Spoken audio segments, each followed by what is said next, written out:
Okay, so this is the video. I'm finishing up where I left off with my toxic family situation. I didn't watch the other video, so I don't know where I just left off. I'm trying to remember, but I'm gonna just continue in a way where I feel like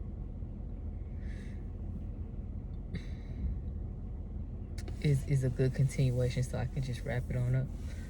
And I think I'm gonna try to do one more. Then we'll pull another word, but like on a spiritual level though, like being born into a family where you're the one that's different and everybody else is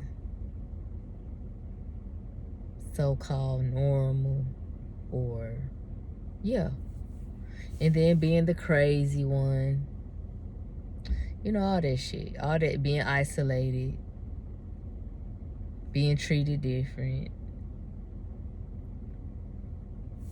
you know, for a lot of people. And then enduring the amount of trauma that I endured, not just being mistreated, but like enduring a certain level of trauma that's just, I still deal with now. I still manage now. I still have coping mechanisms that now it's just not going away. It's for the rest of this physical life. Hopefully I don't carry it into my next adventure or experience. But I did just want to say that it's hurtful, it's painful.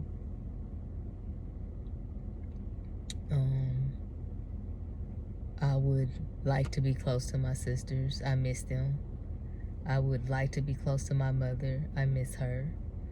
I would like to be close to my father. I miss him. However, I know that having any type of relationship with them makes me physically sick. I get migraines. I lose my appetite.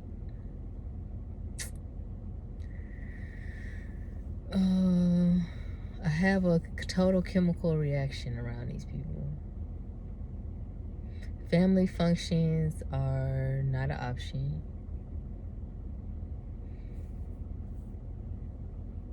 Yeah.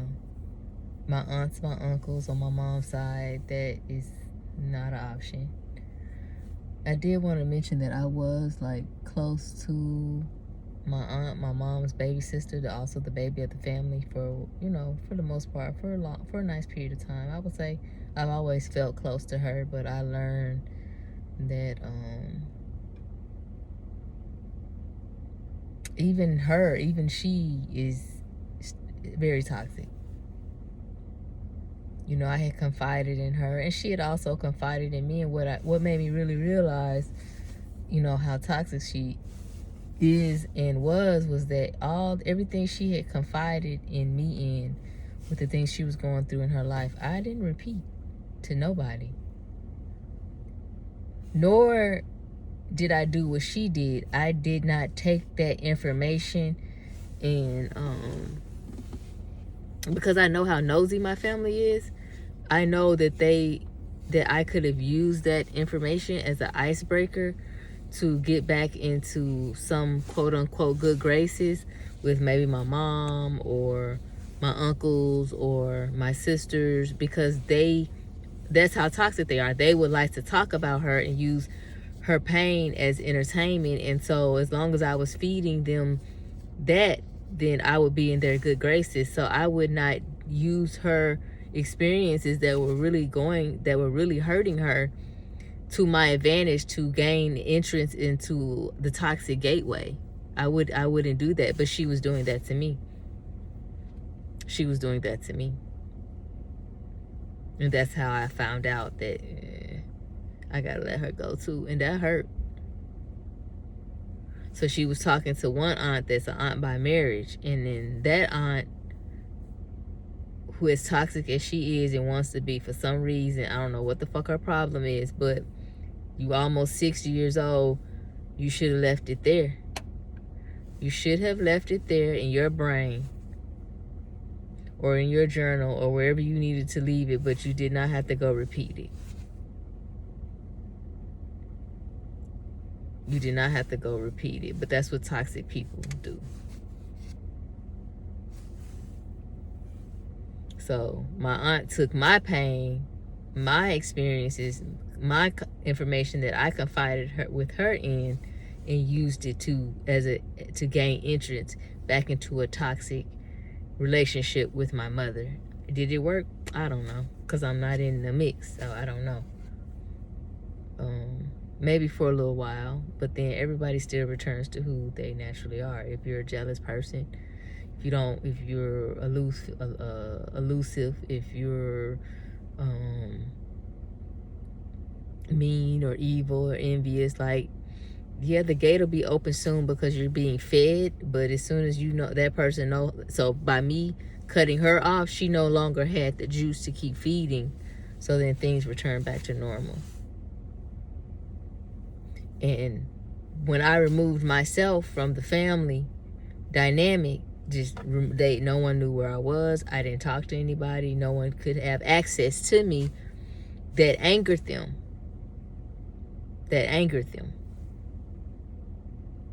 Now, no one says why it angered them. My sister had mentioned that, oh, well, we didn't know where you were. Okay. Why does that anger you, though? My other sister, well, she has mental illness. Okay, that's my mental illness. Why does that anger you? Well, our mom deserves to know. For what? I'm grown as hell. She only wants to know so she can have something to talk. Because she doesn't have information to be able to gossip or to be able to pass along or to be able to talk about. That is the only reason she wants to know. It's not because she's concerned. It's not because she gives a fuck. It's not because she cares. It's because she doesn't have the juice coming in. That's it. Why does that anger you? Yeah, you prove my point of why I don't fuck with you. Why I stay away, far away. Yeah. Now you have to find some more juice from somewhere else. Now you either can make the juice up or you find another supply, I guess. I don't know. It doesn't fucking matter to me. But I'll say what that has done for me spiritually is, it's like the hurt, and that's where I talk about my alchemy and understanding that, like, what it is to be an alchemist is like, yes, initially it's like, oh my God, so heartbreaking. It's so depressing. But something happens when you finally get that peace and you're like breathing different and you're calm and your heart rate is slowed down and you're actually enjoying life and you're happy and you don't, all these things, these feelings and these tinglings and these sensations and your nerves and just everything changes. And then you can start hearing God again. You can't, no one could take you back, take that away. You can't go back. It's non-negotiable. And it's like, it don't matter if we are related or not. It don't matter. It don't matter. It don't matter who you are. The peace, the symphony, the alchemy, the art of life, the art of living.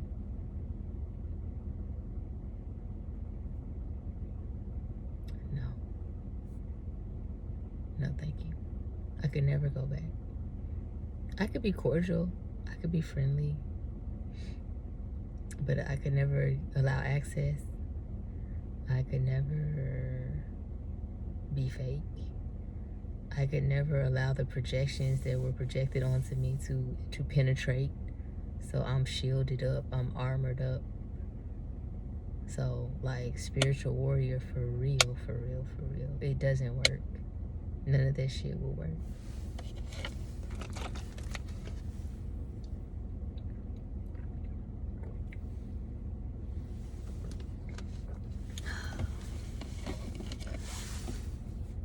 None of that shit will work. And I'm thankful. I am. I'm thankful. I'm thankful for it all. Because I always consider myself a constellation. And I don't know if I've said this before, but I'm probably going to say it a lot. I always consider myself a constellation. I always consider myself cosmic. I call myself a cosmic beauty. Because even though I may have like strange features, or people say I look like a skeleton, or I may look like an alien, I'm cosmic. I'm cosmic. I belong somewhere up there. And then I have like moles, and I know you get moles as you get older, but I have a constellation. Like, let's see, these moles, these are new moles that I've been noticing. These are new moles. I don't know, it's like on my arm. Probably can't see. Okay. 1, 2, 3, 4, 5, 6. But when I draw them on a piece of paper, I draw them just like this, like on a piece of paper, and I connect the dots. It's a constellation. It almost looked like Cancer.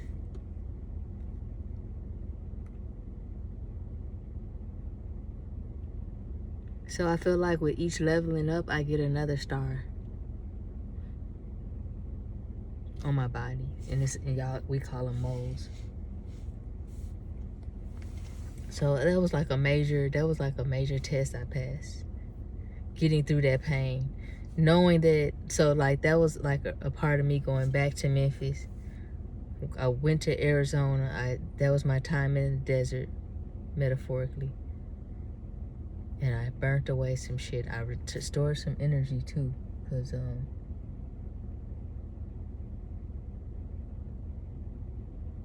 this motherfucker just takes off to running weird as shit over here, bro. Like these folks. Anyway, what was I saying? We had my time in Arizona. Divinely guided. The music, I heard the music. Spent the time I spent out there, came back south. Came back to Memphis, and a whole nother leveling up. That place is low vibrational though. Like it's a kryptonite. That's a kryptonite place. It is. It's not for people like me. It's not for people like me. Like there you weaken. Or you strengthen. You strengthen because you weaken. If that makes sense. You are aware. It's a low vibrational place because it's crime ridden and violent. It's violent. That is low vibrational. It's violent. It's a lot of poverty. But to be aware of that and to be able to feel that is a strength. You can't stay there though. You can't stay there. You have to get the fuck out. You know, because it's not comfortable. It's uncomfortable for a person like me to be there. That's not my assignment. No one can save that place. Shit. And so, even though I'm Tefnut, and even though I was the governor of Memphis in Egypt, it's different now. I have another assignment this time. It's not there.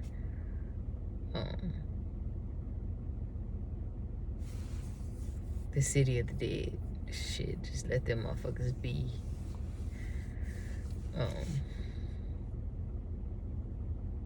Yeah, let them be. But what's I saying?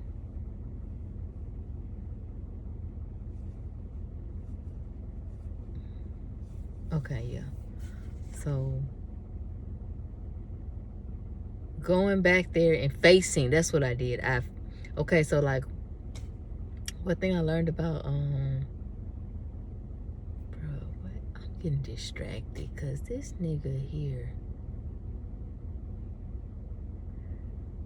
Cut your ass out, bro. It's 48 degrees. Why can't I see your ass? And you're a full-grown man.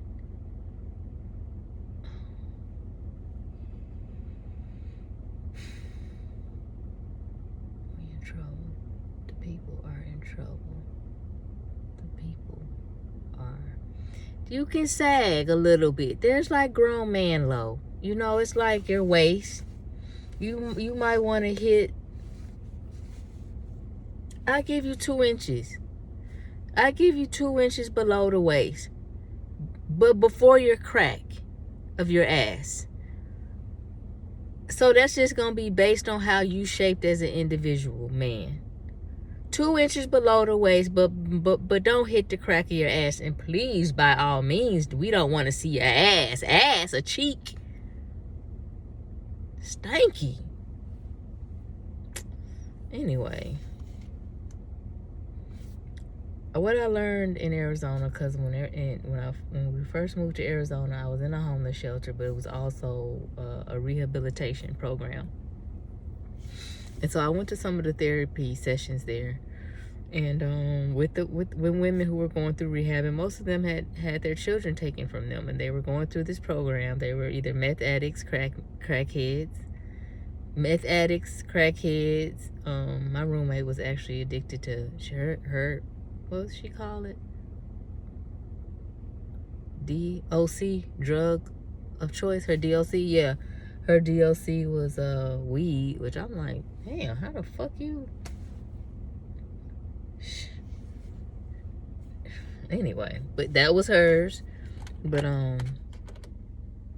no, it was like some real life shit, like real life shit, like real life women who had became addicted, who were rehabilitating themselves to get their children back, going through a program. Probably 7 out of 10 of them had been in jail, incarcerated. But I was around them women, and I learned a lot from them. I learned what, like how blessed I was to alchemize the way I did, and didn't turn to substance. Weed ain't never had me down like that. Goddamn it, I can stop. I have stopped plenty of times. I start back up, it be my choice. I stop, it be my choice. Like, yeah. And then too, like, it's the spirit. I use weed spiritually too. And once I feel like I've gone deep into my consciousness, I don't need the weed no more. You know, if I feel like I need to go a little deeper, think on some shit, or I'm trying to do some shit, yeah, I tap into that, use it, it helped me go a little deeper. But I'm at a level now, I don't need nothing. I don't need nothing. Matter of fact, when I hit the weed, the last time I smoked, goddamn it, I was vibrating. Okay, so this is a different thing, but the last time I was already high vibration. I can feel my vibration. I can feel it, okay? I can hear it. My ears be like, it's like a humming. And so I hit that weed, and I was like, I shouldn't even smoke. I knew I shouldn't, but I was like, oh, some butt.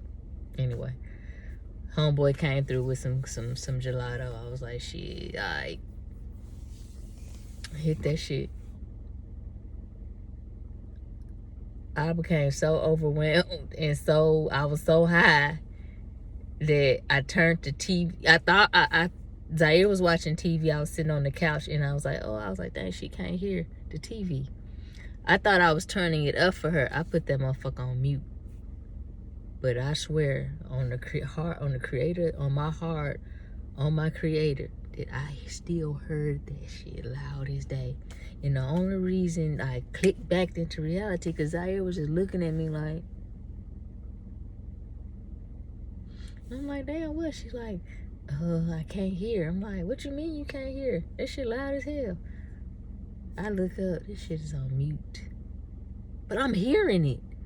Then I'm hearing some other shit. I'm like, these motherfucking aliens done tapped into my black ass. Like, is y'all finna come get me or what? Because I'm hearing like static and like radio noises and like a walkie-talkie or some shit. Like, I'm like, oh, God damn it. God damn it. I don't need to smoke this shit no more. It's taking me all. Now it's getting me all out of whack. And then I just went outside. I was like, okay, he left. I just went outside and just sat on the porch and sat in the sun. And that was what kind of calmed me down. That sun. I just was sitting there, rocking in the rocking chair. And that's what made me feel like, okay, back to earth. Because goddamn it. Ah, shit.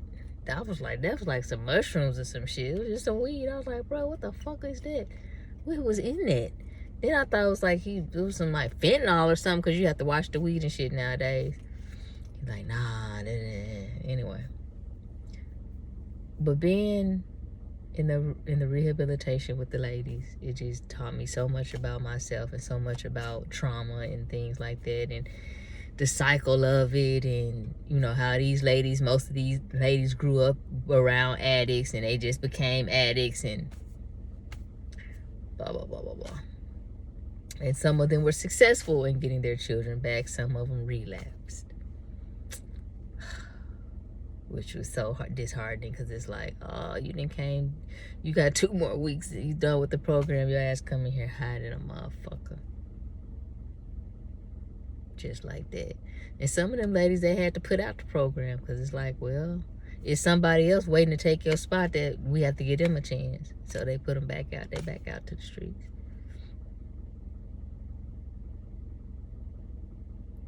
Yeah. And then so they might not ever get their children back. But in that moment, in that high, I don't give a fuck. I don't give a fuck. That high is all they gave a fuck about. That's all they gave a fuck about. And that was so sad to me. So I'm so thankful that I'm strong. Stronger than probably what I really think or realize. But something that always sticks out to me in my mind about rehabilitation or rehab, that the lady who was dealing with the alcoholics, because that's a beast too, boy. That's that alcoholic demon. Ooh, that's a beast. That's an ugly one. They all ugly, but I don't know, something about the alcoholics where I had a different empathy for them, because they had a different sense of awareness. And some of them like knew themselves outside of being an alcoholic. Like one lady, she was like, yeah, I remember myself before I drank, and I just want to get back to that and stuff like that. Like, dang. But then she get that bottle and that's it. I mean, I'm talking about drunk. Yeah, I'm talking about drunk like they smell like it. It don't matter they stop, they still smell like it's in their pores, in their hair, in their skin, in their clothes, in their breath. And then when they stop to a point, they get the shakes. But anyway, the counselor who worked with the alcoholics, she said, well, how do you know you were rehabilitated? You're like, well, I don't do it. I'm 7 days sober. I'm 8 days sober, blah, blah, blah. And then she said, well, how many of you could pass a rehabilitation test? And then you have those that are like, I'm good, I'm ready. And then you have ones that are honest that are saying, I don't know. And so her point was like, you don't really know if you're truly rehabilitated until you're back into the environment that poisoned you in the first place and you test your strength. And that sounds easy, right? But no, that's some real shit. Because imagine a real bona fide crackhead. They stop doing the crack. They clean. And imagine you testing their strength going back to a crack house. If you're not an addict, you're not going to get it. But if you have any type of addiction, and if you can just put that addiction in that scenario, you'll get what I'm saying. So if you dealt with anything, if you really want to know if you're rehabilitated, like for real, for real, for real, you have to not be afraid to go back to the very environment that fucked you up in the first place and test your strength. And if you come out that environment stronger than you were when you came into that motherfucker, then yeah. And that's what my time in Memphis was for me. Yes, it's a kryptonite, but I came back. I got me a kryptonite chain now. Nothing's not holding me down anymore. It's not whatever was there is not there. It's transmuted. Yes, it's a low vibrational place. Yes, it's crime ridden. Yes, it's violent. Yes, however, the parts of me that were stuck there, she's not there no more.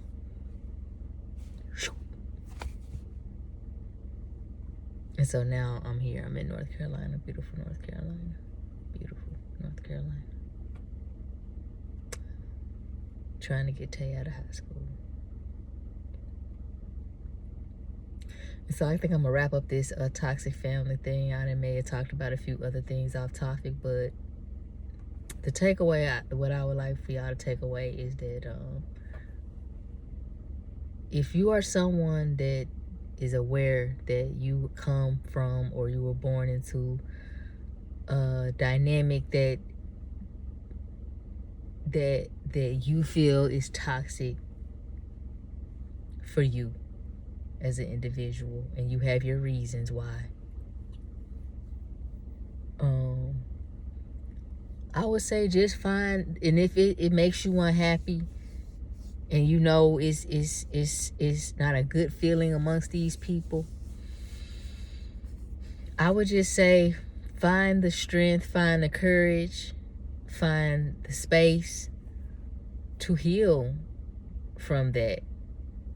And that may take removing yourself from the situation, and it may take not talking to people. It may take being estranged. It may take solitude. But if you want to reach a point in your life where you are closer to God, closer to self, which is closer to God, in your peace, in your truth, now you have more clarity. Now you don't need to drink if you drink. You don't need to smoke if you smoke. Everything you need is like literally right here within you. And then you are now at a point where you have truly forgiven, and now you go back to your point where you can say, I'm rehabilitated too. I'm not perfectly healed, no, but these are just some steps. I would say take the first step. It's worth it. Life here, these experiences are what they are.